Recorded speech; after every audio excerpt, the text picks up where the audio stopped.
Hello, everybody, and welcome back to Countdown to Infinity. This is episode 9, Captain America, the Winter Soldier. Oh my god, I love this movie. All right, but first... Spoilers, James. Spoilers. I'm so excited. You gotta keep something back. I'm so excited. Maintain the mystery. Introductions. Hey, I'm James, and he's Matt. Hey, Matt. Hi. How's it going? I'm good. How about yourself? I'm really good. It's snowing. It is. In Victoria, which it does not do very often. Like, we're lucky to get one really decent snow day a year, and apparently today, or this year, it's February 22nd, so I look forward to, or the 21st, I look forward to next snow day happening 1 year from today, basically. That's how that works. Every February 22nd, it rains like clockwork, or snows like clockwork. Well, so A, it's the 21st. B, I did check my phone, actually, because I remember we had a pretty decent dump of snow last February, and it was February, like, 11th or something like that.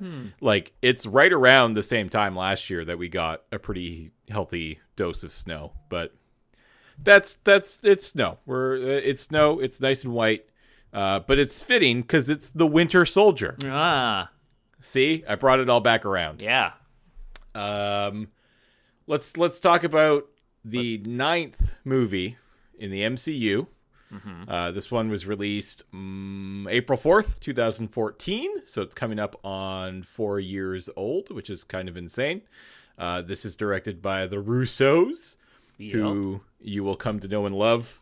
They are actually the ones... Yeah, you better, yeah. They're actually the ones who are directing Infinity War. So if you like the direction that this movie took, then... Spoilers, you do. Then you'll probably like the direction that Infinity War is taking. Okay, so straight up, this is legitimately one of my all-time favorite movies. Period. Like, in terms of superhero movies as a whole, it's right up there. In terms of movies as a whole, I would easily slot it somewhere in my top 10, maybe my top 5. I've never really sat down to figure out what that list is, but I promise you this one would end up somewhere in that list. Yeah.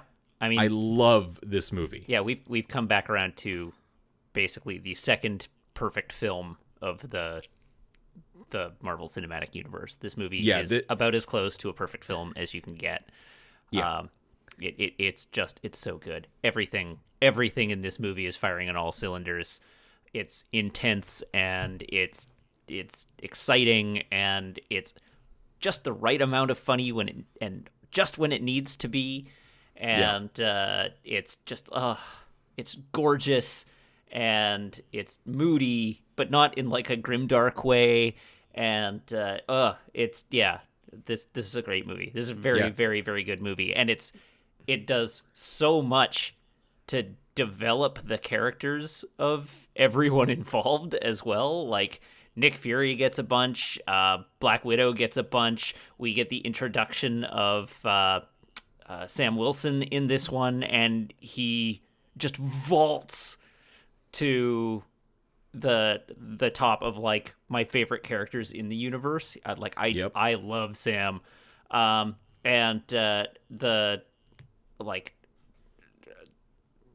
Steve gets a ton of development in this movie. His relationship with Bucky gets fleshed out further. Everything about this movie is amazing. I love this movie as well. It is very, very high on my list of favorite films also. Yeah. So I guess you could probably wager a guess where we're going to put this, but that won't come till the end of the episode. But for now... You're learning. You got to preserve the mystery. Exactly. I'm excited for this one. Matt, what happens in this movie? Okay. So, in the events following the Avengers, or in the weeks following the Avengers, Captain America has essentially signed on with S.H.I.E.L.D., and he's back in the field running ops for Nick Fury. And the movie opens with him running such an op. He and Black Widow and Agent Rumlow, and his strike team are raiding a S.H.I.E.L.D. vessel that's gone off course. the vessel being, what is it, the Marion Star. And it's been taken over by Batroc the Leaper, although he's only ever referred to as George Batroc in this one, and his mercenaries. So Cap basically hits the deck, just dismantles the terrorists on the ship's deck, and meets up with the rest of his crew. They take over the boat. They rescue a bunch of S.H.I.E.L.D. folks that are on board, and along the way in rescuing these S.H.I.E.L.D. folk, he realizes that Black Widow has a different mission, and she's collecting intel off the ship. Well, they come back to S.H.I.E.L.D. headquarters to debrief, and Cap is angry at the fact that Nick Fury gave Black Widow a separate mission, like a different mission from the rest of the crew, and accuses him of hiding things and not being open with them and endangering the mission as a result.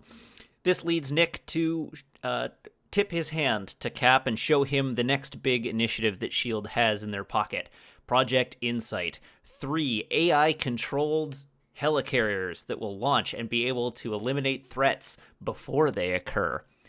This does not sit well with Steve. He thinks this is sort of the antithesis of freedom, and he is not on board with this, and essentially walks out of the meeting. Nick Fury goes back to his office, tries to download the intel that Black Widow brought, discovers that it's locked, and for some reason, it's locked by his passcode, and he can't access it under his own orders. So he heads off to do a thing. I think he was going to meet with Maria Hill, and along the way to meet with Hill, he gets ambushed by a whole bunch of assassins dressed as police officers in one of the coolest friggin' fight scenes in any movie to date.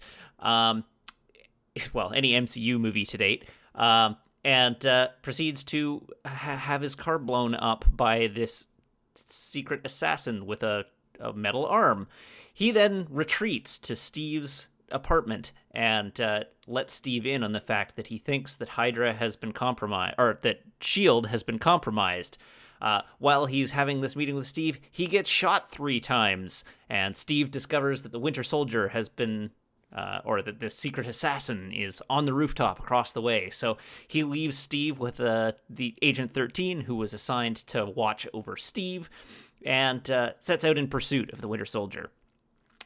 He does not succeed in capturing the Winter Soldier. So, with the now presumption that Nick Fury is dead and the Winter Soldier now apparently on the loose, and this intel just sort of like up in the air, nobody really knowing where it is. What is he? The Secretary of Defense? I can't think. Robert Redford's character, I can't think of what his actual position is. He's on the World Defense Council. He's the director. He's a step above the director of S.H.I.E.L.D. because that's Nick Fury. Sorry, hold on. I don't even think it says here. I'm looking right now. He's a senator, I think, and then he's also the person that's sitting on the World Security Council, representing the U.S. I don't think he's a part of the government. I think he's just on the World Council. That may be as the U.S. representative. So anyhow, he calls Steve back to S.H.I.E.L.D., and Steve has a conversation about him. He interrogates Steve as to why Nick Fury was there, insinuating that Fury was dirty. Steve refuses to say why Nick was in his apartment, so he's like, all right, you can go, but if I find out you're lying to me, I will make you regret it. On his way out of the building, he's ambushed by 10 members of the strike team, along with Rumlow. He dismantles them in an elevator and makes his escape. That scene is just obscene. That scene is so good. It is unfair how good that elevator scene is. The elevator scene is now the best fight scene in any Marvel movie to date, because it happened after the previous one that was the best one to that point. By the way, you were correct. He is the Secretary of Defense. Hey, called it. So anyhow, he Steve meets up with Natasha. They decide that they have both been burned and are going to work together to figure out what's going on. And they head off to an Apple store to decode where the intel was encoded. It points them to a military base, so they go to the military base. They discover that's where the original SSR headquarters were. They go down into the SSR headquarters, and they discover a mainframe computer that is running an AI version of Arnim Zola's intelligence. And he tells them that, in fact, ever since the Second World War and or Operation Paperclip, when Nazi scientists were recruited by the U.S. in the post-war era, that Hydra has been growing within S.H.I.E.L.D. and feeding bad intel to the United States, basically serving them with information that would allow the sowing of the seeds of chaos throughout the world so that humanity would ultimately give up its freedom, and that Project Insight is the ultimate culmination of this. They escape being nearly blown up and are then subsequently captured after a big fight scene, another insanely cool fight scene on a bridge when the Winter Soldier catches up with them. They are reunited. They are saved by Maria Hill, reunited with Nick Fury, who in fact is not dead, and in the ensuing conversation, they are given the tools with which to disable the Insight helicarriers, and they say they're going to go do it. But Steve and Natasha are both basically like, all right, we'll do this, but S.H.I.E.L.D. goes with it. Like, we will bring down Hydra, but we're bringing down S.H.I.E.L.D. along with it. And Fury is like, no, we can salvage S.H.I.E.L.D. And Steve is like, no, S.H.I.E.L.D. is bad. You've allowed this to grow in your own backyard. You're overreaching. You're jeopardizing freedom. So we will save the world, but S.H.I.E.L.D. is over. And then they set out and they do that. And there's another insanely awesome fight scene where they are fighting all over 3 helicarriers and then turn the helicarriers on each other, and the helicarriers blow each other up, and it crashes into a building, and the building drops on Rumlow's head, and Steve and the Winter Soldier get into a fight in the belly of one of these, and then ultimately the Winter Soldier, having sort of realized that he used to know Steve because he is in fact Bucky Barnes, saves Steve at the last second, preventing him from dying, and then essentially rides off into the sunset to go discover who he is. The end. Yeah, you pretty much nailed that. These are the events of this film. Yeah, I think that did a pretty good job. So here's why I love this movie. Because there are so few movies that I've watched in my lifetime where I didn't leave thinking either immediately, and generally if I'm thinking it immediately, it probably wasn't a very good movie, or at least within the next few days, I start sort of analyzing it a little bit more and saying, it could have been a little shorter. They probably didn't need this like 5 minutes, or they didn't need this 2 minutes, or this whole scene could have been gone. Nope, not this movie. Like, this movie is the definition of a well-paced movie, in my opinion. Oh, yeah. It just moves so fluidly. It keeps you unbelievably engaged with, like, as you said, like, every action sequence in this film is just completely bonkers. And it is filmed so incredibly well. I remember you talking about, back when we watched the first Captain America movie, how the fight scenes, the choreography, the cinematography was kind of not great. Mm-hmm. Like, it wasn't good. And that is just simply not the case in this movie. Yeah. Like, it is just unbelievable how good this movie is filmed, and how just so easily it is to follow these action sequences. Oh, yeah. Which is just so important, and something that there are some people out there, I'm thinking like, Paul Greengrass, is that his name? Yeah. The guy who does movies. the Bourne movies. Like, those are hard, and I know there are people out there who are not a big fan of those, but I personally believe that is a representation of how you do that kind of filmmaking well. Mm-hmm.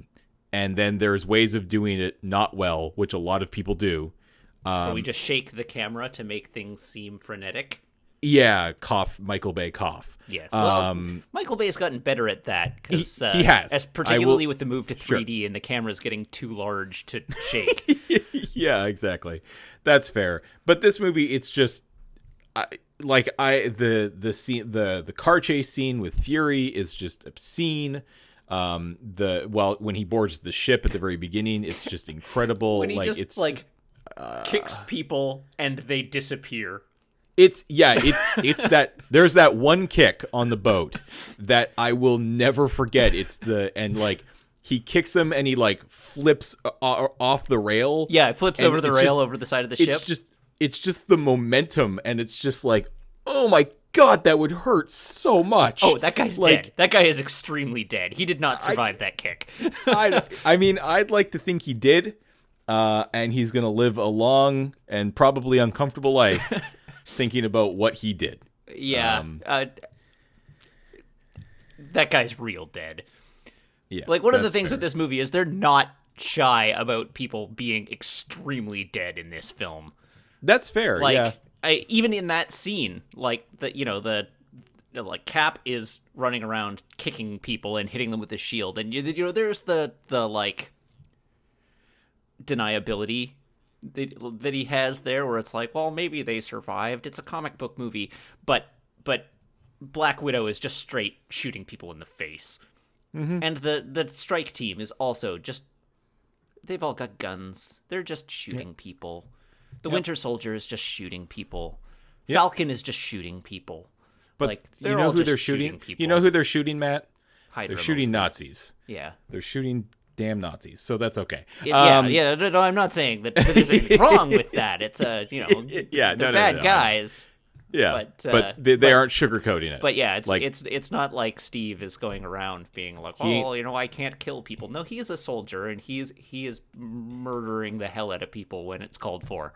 Yep, that's fair. In terms of the fight scenes, shout out to Canadian UFC fighter George St. Pierre. Oh, who plays Batroc, and pretty damn well. I do love that moment when he stops him basically, and he's just I thought you were more than the Shield, in French, and Rogers is he responds in French and then takes off his helmet. Yeah, he's let's find out. It's just those little bits throughout, and those are just all over this film, and it just makes it incredibly great. I love it so much. A couple other sort of standout scenes. Him talking with Peggy is so this is something I want to just sort of digress here briefly. One of the things that makes this movie as good as it is, and helps the pacing as much as it does, is that it's willing to take breaths. Yep. Every action scene in this movie is off the chain, and then it follows them with okay, we're gonna breathe, we're gonna do some character development, we're gonna change the scope of what we're doing right now, so it's not just breathless action from beginning to end. And It works so well. And this scene is a great example of it, where you've got a really heartfelt scene between him and Peggy, and if this movie didn't have those, there was, I won't tip it too much, but there was a scene that fits into this category that I commented to you yesterday was one of my favorite scenes in the entire MCU, which is right along the same line, where it's just, okay, we've had a big action scene. Let's take a few minutes to scale things back and have a conversation between two people where we spend some time putting in work on their character development. Yeah, no, absolutely. And so this scene with Peggy Carter absolutely does that. The scene that you just mentioned there, which now that we're moving on to it, is the scene with Steve and Natasha in the pickup truck that he's stolen just after they've escaped from the strike team in the mall. He borrowed that car. Yes, he borrowed. Where did you learn to hotwire a car? Germany. Yeah, 1945 Germany. Yeah, and was that your first kiss since 1943? But that whole scene, both it starts kind of jokey. That does so much work in terms of developing the relationship that Steve and Natasha are going to have for the rest of these movies, basically. And it all comes together in that scene where they come to understand one another. They get a chance to sort of reflect each other's philosophies off one another and like develop that understanding. They develop a trust, like, you know, a tentative trust at that point, but a trust between each other that they then sort of like relate back to later in the film. And it's just like great character acting from the both of them. The line, like, "You might be in the wrong business, Rogers," is so good and delivered so well. Yep. Like, I just adore that scene, and like, I am so glad it's in the film. And then the next one of that type is when they arrive at Sam Wilson's house. It's like, everyone we know is trying to kill us, and they have another like, it's another chat of the three of them. It's like, I made breakfast if you guys are into that kind of thing. if you eat that kind, that was, yeah, I mean, I love that line so much, because it's one of those things that, yeah, you don't think about, like, do superheroes stop to eat? Because you never really see that. Yeah. I mean, obviously the shawarma bit from the Avengers was fantastic, but yeah, no, I mean, again, like, it just, that comes back to what I was talking about with pacing, is that the movie just, yeah, it absolutely knows when to take a second, take a breath, let us catch up. You know, I mean, honestly, as much as letting the audience take a breath there as well. So, and there's a lot of those great little scenes. I loved the finally with the payoff with Sitwell. Yes. The sort of the one member of S.H.I.E.L.D. who was, you know, a named character who first showed up in Thor. He shows up in a few of the one-shots, The Consultant and Item 47. Then we see him again in the Avengers. And then we finally find out in this movie that this whole time he was a bad guy. Yep. And that, you know, that they knew while they were making this, all the way back in Thor, that he was going to be a bad guy. Yep. And I'm sure that if they didn't tell him, he was probably smart enough to figure it out at some point. But yeah, he's finally having that payoff is great. Yeah. I really enjoyed that. Yep. What else? What else did you love about this movie? Everything. Don't make me choose. I guess that's fair. There's a lot of really good stuff. Let's we can come back to what we love about it in a minute. I had a question for you, though. Sure. Which I think a lot of people, I think it's a fair question to ask. I think there's probably a pretty simple answer, and maybe there's a little bit more of a complicated answer that we could chat about. Okay. But it's how do you separate the movie from the universe? You right? just do. Yeah, and that's the thing, right? Is that you kind of just have to, because yeah, it's really easy to be like, oh, why didn't they just call Tony Stark? Like, because I think Marvel is generally pretty good about keeping the stories within the self-titled films small enough that they never really feel like you need somebody else here, right? For the most part, with something yeah. like, for the most part, you know, Thor, for instance, like Thor 2 was a great example of, you know, a huge majority of that movie took place on Asgard, and then when it did finally come to Earth, there wasn't this sort of period of time where they could have been like, hey, maybe we should get the team back together. Yeah. Right? Yeah. Like Thor is just showing up to in fact, showing up late to the party and fighting Malekith in that one. Malekith gets here first, so he does not have time to be like, circle the wagons. Yeah, and with Iron Man 3, it's very personal. Like, it's very personal, right? Like, this is somebody who Tony Stark knew. It really felt like it was close to him. But with this movie, I think it's harder for people to say, okay, sure, why not? Maybe. I think just because of the scale of it, we're talking about literally all of S.H.I.E.L.D. We're talking about the fact that they knew exactly what S.H.I.E.L.D. was planning to do and had time to more or less, put together their plan, right? Yeah. When they find out Nick Fury is still alive and they're in that position where they're like, okay, we need to figure out what we're going to do, then people start questioning, why don't you call Iron Man? Yeah, I guess least at the Iron end Man, that right? makes sense. Throughout most of the movie. Oh yeah, I'm not saying it's A, they're not clear what it is, and B, it's top secret, and C, it's internal, and right up until the finale there. That's what I mean. But right? They also were I think part of it is the plan was never to let the helicarriers launch. Right? They were sure. Yeah, they were busting into Hydra or into S.H.I.E.L.D. in order to stop the helicarriers from launching, which is still an internal conflict. Their goal is to still keep this under wraps going in, at least until they blow wide open. And so bringing in a civilian is probably not high on their list. Particularly an unpredictable civilian is not high on their list of things to do. I think, I don't know. I think that's probably just, I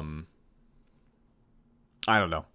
It's just it's an after the fact justification, but you literally asked me with this question to come up with an after the fact justification. Yeah, no, I understand that. And I'm just trying to think of, reasons why there's just faults there, right? It's just at the end of the day, you make that phone call. Which is why I think going forward, I kind of got the feeling that maybe they saw that. Because I think going forward, they more or less kept a lot of things a little bit closer to the chest with their individual movies.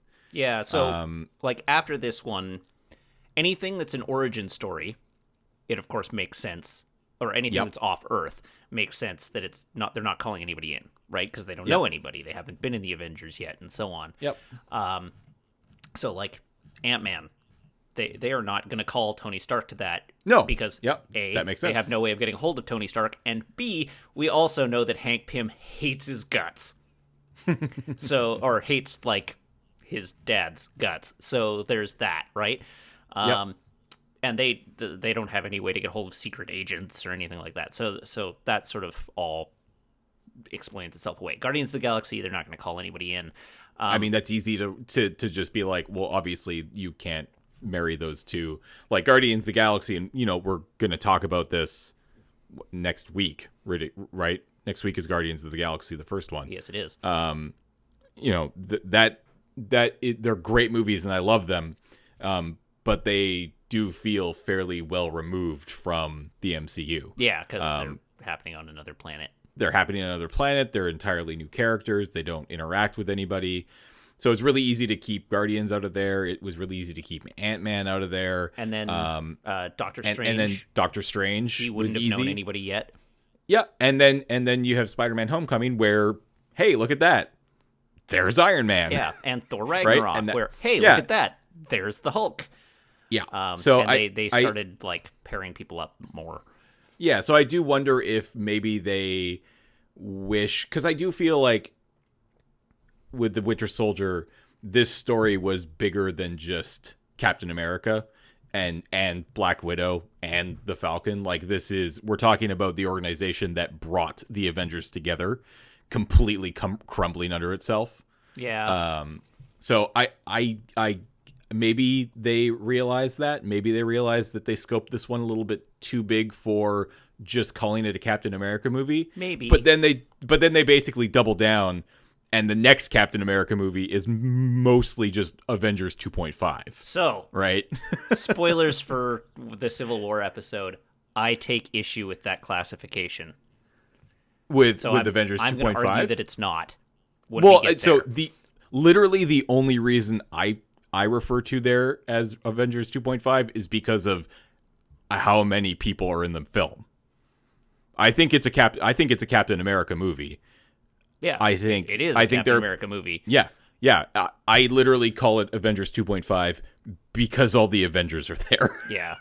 So, not because of the content of the film. Yeah, because it is a Captain America movie. It is a Captain America film first and foremost, and all the way through. Yeah.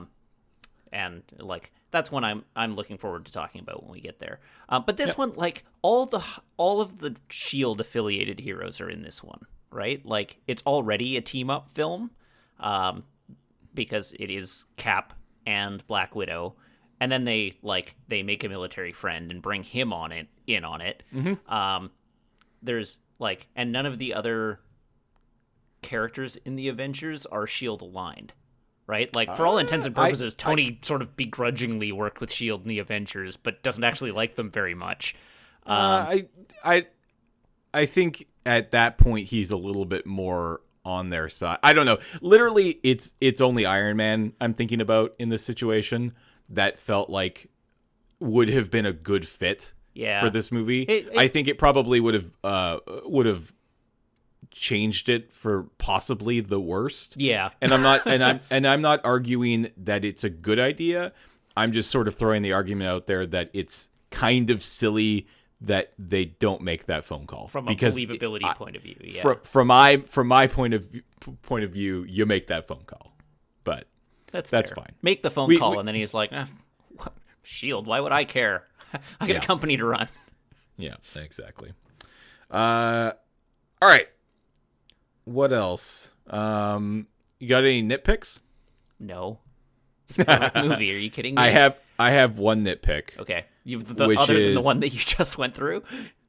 That's actually not a nitpick because I don't actually care enough. Like I still like it's not a nitpick because I know that if they put Iron Man in this movie, it would have been a worse movie.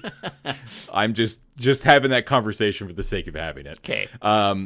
It's when he says that to bring order to Earth, basically. Yeah. And this is Pierce. He only needs to sacrifice 25 million to basically bring order to 7 billion. Right. I feel like 25 million is low. Because you're basically, what you're saying there is, of the 7 billion people on planet Earth, you only think 25 million, so less than the population of Canada, would be willing to step up and say no, right? Because that's who they're going after, right? They're going after the people who would say, no, we're not cool with this. I feel like that number is higher than 25 million. At least I really hope it is. Yeah. For the sake of our real world. Make the example of the 25 million and the remaining, like, 750 million people that actually fall into that camp. Just fall in line? Fall in line because they've just watched 25 million people die. Sure. You start with the worst and, like, the least likely to turn and then work your way up. Sure. I mean, I guess, yeah. That's not that's not what they say in the movie. No. But that's a fair, if you were to drill deeper into it, yeah, maybe that's what they were going for. But that's literally the only thing that I was like, I feel like that number should be higher. Like, I feel like you need to kill a lot more people if you want to just strike the fear of God into the entire planet of Earth. Yeah. But, that's fair. Yeah. But yeah, other than that, I didn't write anything down because I was too busy enjoying myself watching the movie. I've written, I mean, this is just to tell you, I've written pretty extensive notes for all of the movies, and I literally wrote how do you separate the movie from the universe? That ratio seems off. And then I was going to ask you a question as to whether or not you think this is it for Hydra in the MCU. Oh. Because I don't know. I mean, they haven't ever shown back up. Yeah. Well, they did. No, they did show back up. They show back up in Avengers Age of Ultron. Oh, yeah, that's true. So, yeah, you're right. No, categorically no. This is not it for Hydra in the MCU. So I guess, okay, so ignore the fact that, we haven't gotten to a point where they're in there again. Do you think we will ever see them at this level again? No, yeah, they'll I don't become think so either. they'll become mooks if they like are present at all in a future Captain America movie, if there is one. But I don't think we'll see them at this scale again.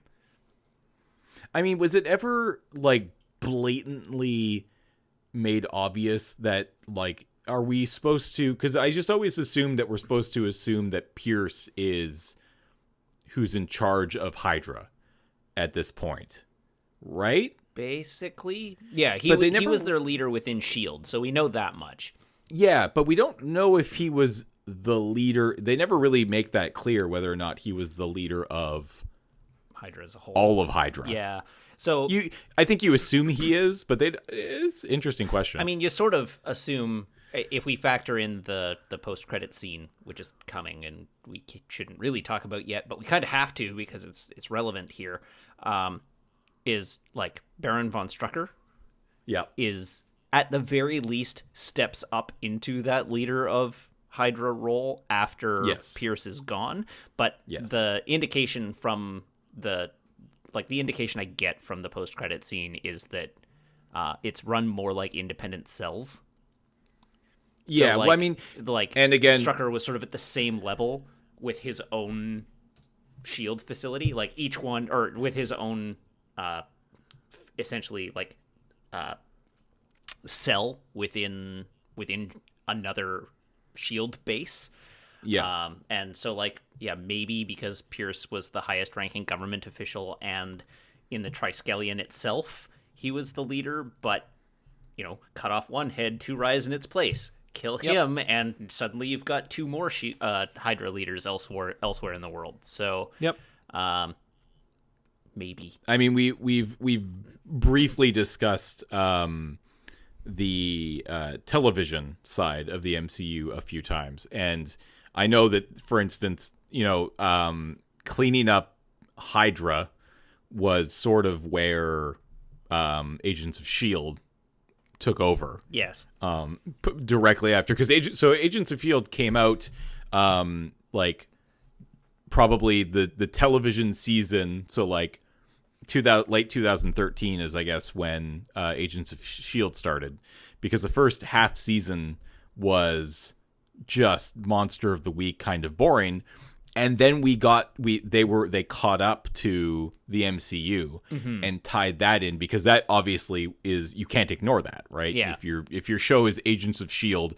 and in the MCU S.H.I.E.L.D. basically falls, then the show can't really keep going, because I mean that S.H.I.E.L.D. keeps going, Yep. Steve Rogers wants it shut down, but it never really actually did get shut down. No, it's theoretically reduced in power. Sure, but it's still out there. It's still doing its thing. And I'd be curious to see if we ever see sort of the fruits of that come back as well.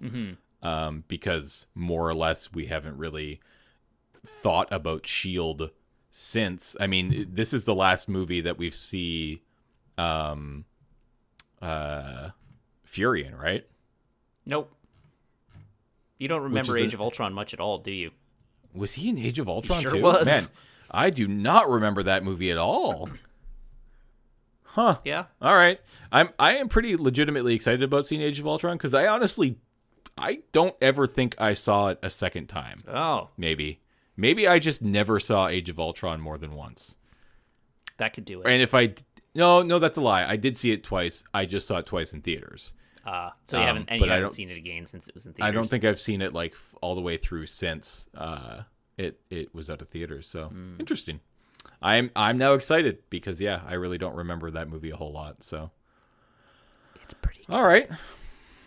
Well, I'm feeling pretty good. What about So I was going to roll back to a nitpick before you move on. Oh, sure. I have one. You got more okay. The flash drive. So I'm gonna nitpick this flash drive a bit. One, it's supposed to have this like super proprietary like plug, but the plug is clearly like the prop department just took the casing off the USB. Yes, they absolutely did. Which annoys me. And it's got when did they say it had a proprietary plug? What? The end is like done up to look like it's not a USB stick, but it's straight, just like they've just taken the metal casing off the USB. But that's what they keep plugging it into. I know, but it just is silly. I Just guess. make it a USB plug. I literally have a USB plug that looks like that. It's just the exposed contacts. Yeah, which is a thing, but they were not as common when that thing came out, and they have like it doesn't necessarily work in. I guess it does work in all USB drives because they use it at the Apple Store. But correct. In the when they go to the Arnim Zola, there's like a special pod that they have to plug it into. It's literally a USB hub. But it's not though. It's got two little docks on top of it that they plug it into. Anyhow, I mean, it was a minor nitpick. I mean, yeah, I know. I know. I'm being extremely You're being real here. nitpicky. The second one to do with the flash drive is Cap hiding it behind 3 sticks of bubble gum in the at least hide it behind a bag of chips. You could see it. Yeah, I know. I mean, you need to be able to see it for that shot. Yes. If you hide it behind a bag of chips, you don't have that one little shot. Yes, I know. The shot is good, and the shot requires it, but that's a huge gamble. It is a huge gamble. I do feel like that's just sort of, I mean, you were talking about how gullible Thor is last week, and Captain America is kind of the same. Like, maybe he just literally thought that was fine. Like, it'll be fine, right? Like, no big deal. Nobody's going to buy 3 packs of gum. I do love that they kind of acknowledge the fact that it's a huge gamble when he comes back and it's gone. Oh, yeah. And he's just standing there like, oh, I hacked up. I messed up real bad. But yeah, like, that's a huge gamble. Put it behind a fourth thing. Find the thing that has the most number of things and put it behind that. Yeah. Oh dear. But yeah, that's the minor. That's fair. What's your favorite goof?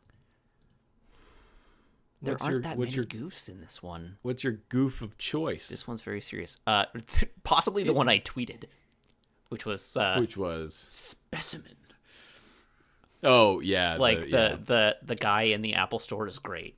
I have those exact same glasses. Yeah, that one's a good one. My fiance and I were into where we're gonna take our honeymoon. Oh yeah, where are you going? New Jersey. That whole bit is really good. So this one is like just leads into one of the things I really like in this movie is after they meet up with Sam at his house, and he's like, you know what, I'm signing up. Here's the dossier with like the Falcon equipment in it. It's like, all right, so where can we get one? And he's like, okay, well, it's at a military base behind 12 armed guards and a foot of steel armor. Yeah, and they're like, no problem. And then just cut to he has the pack. Yep. I mean, that makes sense. Yeah, like they don't show it. They just like, all right, great. cool, we'll get it. Yeah, done. That's fair. I love the fact that they don't show it. Yep. So I would agree. Yeah, there aren't a whole lot of. There's a little like, I mean, with any with any of these Marvel movies, there's a lot of little quippy one-liners and they're fun. My favorite sort of silly moment, it's not even really a goof, is literally the opening scene with him and Falcon running around. Yes. In the Washington Mall. Yep. On your left. On your left. On your left. And then on your left. Don't say it. And you just run. And it's just that turn where they stay with the Falcon and they let Steve run by. And he makes that turn. And he's just gone. Yeah. And it's just really good. So I love that. And then he's sitting at the tree. It's like, you should take another lap. Did you do it? I assume you just did it. That whole sequence is great. Yep. Like just the introduction of Sam, and like I like Sam a lot. Sam is great. Sam is one of my favorite characters in the MCU by a long shot. I love Sam. He's awesome. Yeah. And then I'm also a big fan of when he tells them to listen to the Trouble Man soundtrack. Yes. And he's like, I'll write it down. And he breaks out his little notebook with and I have it in front of me. I Love Lucy, Moon Landing, Berlin Wall Up and Down, Yes, Steve Jobs, Apple, Disco, Thai Food, Star Wars crossed out and then Trek next to it, Nirvana, Band, Rocky, and then in brackets Rocky 2, and then Trouble Man soundtrack. Is the last thing written down there. One of my favorite things about that is that the cultural references are different depending on what region you watched the movie in. Yeah, I heard that. They changed them for different parts of the world. I think there's 2 or 3. Like there's not a lot, but there isn't a lot. So TV show. This is, I assume, the one for the UK. Probably says the Beatles. It says TV show. It looks like it says Sherlock, the Moon Landing, the Beatles, the World Cup Final 1966, Sean Connery, and then the rest is the same. Right. And then I'm just trying to see if I can find another one. No, it looks like... Oh. So TV show I Love Lucy. Oh, and then there's, I guess, the Asian one, because it's Dance Dance Revolution, Jae-sung Park, Old Boy, 2002 World Cup. I don't feel like Steve would like Old Boy. Yeah. I get the feeling he would not be all right with that film. And then it's the same. Disco. All of them have, the last 5 are the same. Thai Food, Star Wars, Nirvana, Rocky, and Trouble Man. Right. Soundtrack. It's the first 1, 2, 3, 4, 5 that change, which is kind of cool. I like that they did that. That's a nice little touch. Yeah. I like that he's listening to the Trouble Man soundtrack when he's recovering in the hospital at the end. Yeah, well, I mean, he's listening to it because Falcon Sam is the one there. who's been. Yeah, Sam has but been it's sitting just there like with a him. nice. No, I mean of that loop, right? That scene where it's the slow pan in, the music is playing, Cap wakes up, he sees him lying there, and then you hear the "On Your Left," and it's just like that's a good ending. Yeah. And then you get the wrap up with, Agent 13 working for the CIA. Yeah. And Maria Hill going to Stark Industries. Stark Industries. Yeah, that's a great little wrap up scene. I really liked it. Yeah. I think I remembered what my favorite goof in the movie is. Oh, okay. My favorite one. Uh-huh. And it's at the military base when they're booting up Zola, and Natasha's just like, "Do you want to play a game?" Oh, and it's like, yeah, that's a movie. It's like, yeah, I saw that one. I saw it. Yeah, that's a good gag. All right, Matt, where do you rank it? Number 1. Yeah, it's number 1. I had previously told you that I had a hard time putting it above Avengers, but I have to put it above Avengers. It's that good. Yep. I knew going in. I knew before we watched it. I knew before we started recording this entire podcast that at least for now, this was going to be my number 1 in the first couple. I think it starts getting a little trickier later on. Maybe. I think. But I don't even know. Yeah. I honestly think Winter Soldier will probably I think if there's anything that's gonna top Winter Soldier, it's gonna be Infinity War. At this point, yeah. I honestly think that's the case. Yeah. I'm thinking it over, and the ones that could possibly are probably not gonna. No, I think that I was letting myself think that there are ones in Thor Ragnarok, the Spider-Man Homecoming, Black Panther, and then I rewatched this last night, and I've seen this movie so many times now. And I'm just watching this last night. I'm like, no, this is just so good. This is just so freaking good. Yep. I think this one's gonna stay up there for a while. So that was easy. Yeah. All right. Well, we made it sound easy. Yeah. I deliberated quite a bit before this episode, so. That's fair. I did not have to. Oh dear.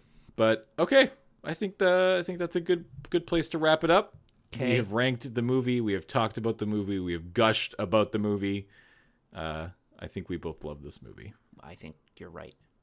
I think you're right too. All right. So, thank you everybody for listening. We really appreciate it. Feel free to leave a comment if you're listening to this on the YouTubes. If you're just listening over in the podcast form, hit us up on Twitter. Let us know. I'm at James_LRR. Matt is Matt_LRR. What's your list? Where are you at so far? 9 movies in. How are you feeling? Do you got a good list? Is it the same as ours? Is it completely different? Do you think we're idiots that we love this movie series so much? If you think we're idiots, why are you still listening? Yeah. Thank you for still listening, but why? Yeah, no, keep listening. We need those numbers. But yeah, hit us up. I would love to know what's going on. Thank you to everybody who supports us over on Patreon. That's patreon.com/loadingreadyrun. We could absolutely 100% not do all of the things that we do without your support. So thank you so much. Check it out. Patreon.com/loadingreadyrun. Check out the description below or the show notes for links to Loading Ready Run, Matt's YouTube and Twitch channel. Mm-hmm. Our Twitters will be down there as well. All that jazz. Are you actually going to remember to link my Twitch channel this week? We'll see. I don't know. What have you done for me recently? Fair enough. You're not wrong. I don't know how I forgot to do it. You wrote it in. It's like, like Matt on Twitch, and then you just didn't link it. So this is going to be awkward because, as we mentioned last week, we're actually recording this only 2 days after recording the Thor episode, which is still not even up yet. So you're actually giving me crap for something I did like 2 weeks ago. Oh, that's true. But actually, currently, like 4 days ago. Yes. We are now operating on the Marvel sliding timeline. Yeah, it's very confusing. I have a hard time keeping up with what day of the month or year it is. Yeah. It's very confusing. It's like when you said next week we're talking about Guardians of the Galaxy, but in fact that's 2 weeks for us. It is only 1 week for our viewers. Listeners. Yeah. It's very but from now it's like a month from now for our listeners. Yes. Yeah. It's all like very confusing. Recording a podcast is hard work. Well, only when you have to adjust your schedule around life events. Yeah. Who has those? They're the worst. Yeah, that's true. Yeah. All right. Well, thank you everybody for listening and hanging out with us this week. Bye. So long. Farewell. Thanks for all the fish. I was hoping for the Sound of Music reference there. You kind of failed me. I dropped the ball. I'm sorry. That's okay. Hey, we're back. Oh, you could have let that one linger. No, I didn't want to. I thought about it, but I was that was a good one. No, we're just going to go straight into this one because this is a big one. And we've already talked about it a little bit. You referenced Baron von, or I guess there's no von. Oh, yeah, there it is. Baron Wolfgang von Strucker. Sorry, I always think it's Baron von Wolfgang Strucker. But yeah, von Strucker. We see him at a Hydra lab talking about the age of miracles and all that mumbo jumbo. Uh-huh. And we get our first look at... So first off, he has Loki's staff. Yeah. Which... S.H.I.E.L.D. had. That makes sense. S.H.I.E.L.D. Yeah, which S.H.I.E.L.D. had, so they had easy access to it. But they also had a couple new characters. They do. What are their names? Very definitely not mutants. Yes, no, they're not mutants. Contractually required to not be mutants. They have powers. One can move real fast, and the other one quick like Silver. Nope, that doesn't make any sense. Yeah. And the other one, well, she's got telekinetic powers because she crushes stuff. She's Scarlet, like witches. Witches, yeah. So we're talking about Quicksilver and Scarlet Witch. Yes. Who we will see much more of in Age of Ultron. That I do remember. Yeah. I do remember that those two comebacks very kind of important to that movie. They are very important to that movie. Yeah, so we're currently at the point where the like throughout Phase 2, basically the end credit scenes refer 2 movies ahead.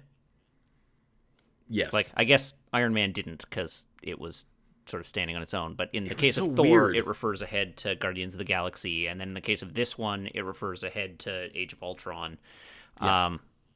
And I cannot remember the Guardians of the Galaxy and I think the Guardians of the Galaxy end credits scenes are just referring back to itself again. I don't think they branch out into the broader universe. Well, the first one has that. I mean, we'll talk about it next week. But yeah, so like this is our tease for Age of Ultron. This one, yeah, and tease me it did. That's creepy. Can you not say tease me it did ever again? No, teasing me in a good way. Yeah, that's fair. Yeah.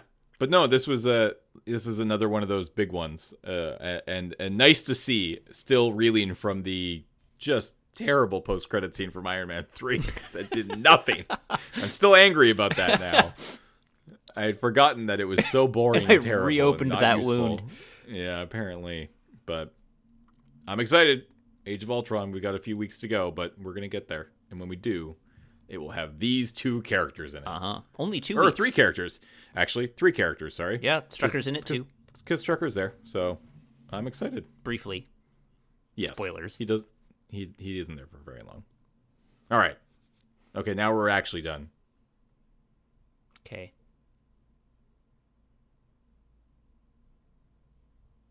Or are we? It's the post-credit scene. The post-credit scene. Post-mid-credit scene. That's just the post-credit scene. Shh. There's the mid-credit and the post-credit. You don't have to say the post-mid-credit. That's just overcomplicated. I misunderstood what you were doing. We are back at the Smithsonian, where Bucky is visiting the Captain America memorial exhibit.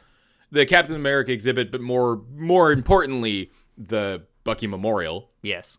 Where he, sees himself and I guess starts to figure stuff out. Yes. We assume that he's starting to relearn who he is a little bit at this point. We don't know how that'll turn out, but it's like, he's starting to maybe learn more about himself. That's promising. Yeah. But yeah, and this is and we see him in just normal clothes and not scary, assassin clothes. We do see that. He's still pretty scary. He's very intense. I don't really know why I said that. I feel like we should stop recording this now. I don't have anything more to say. Okay. I'm just talking about what Bucky Barnes is wearing clothes-wise. This is not good hashtag content. Bail out. All right. Have a great week, everybody. We will see you back here next Infinity Time, same Infinity Channel. You sure we're supposed to save this and you really didn't? It's fine. Okay, it's goodbye. Fine. Everything's fine. Everything is fine. Have a good night.